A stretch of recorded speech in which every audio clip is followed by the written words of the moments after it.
particles? I Yeah. didn't get my thing. What thing? My mark. Oh, well, you'll be alright. It don't matter.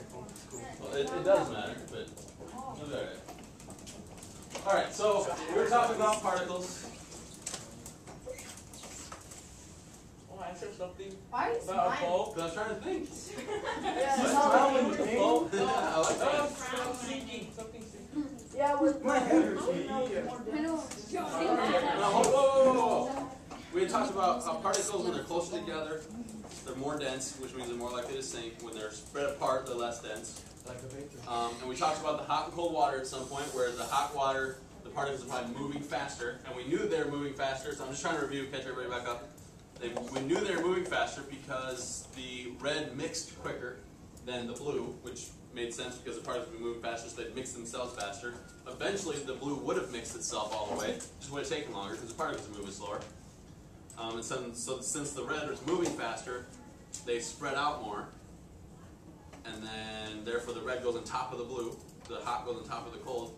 What else can you tell me about particles, or what particles explain? The experiment thing, you said that sooner or later it turned purple, so the particles sometimes they mix together. Okay. Does fire have particles? That is a good question. That seems to be fitting with what we're talking about. At one time, people did think that fire contained particles. Now we know that fire actually is capable of changing particles from one type to another. When you think about fire, when you burn wood, when you're done with the wood, what's left over? Ashes. How does the amount of ashes compare to the amount of wood?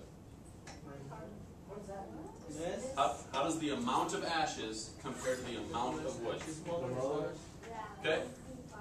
There's less ashes. And so now where'd the rest of those wood particles go? To the air. In the air. They went with the, when the fire, when it burns, the chemicals go in the air, then they kind of mix with the oxygen that's in the air. Okay? Yvonne? Would have gone into like the smoke. Okay? And because, I mean, you can see smoke, and smoke is made out of particles, and then eventually that smoke kind of we call it dissipates, or kind of disappears, but actually it's just kind of blending with the air, like Joe said. And air is made out of particles. So fire can take wood particles and convert them into air particles, which is a little bit of a simplified version of what actually happens, but that's all right. But fire is actually a form of energy. Energy is not made out of particles.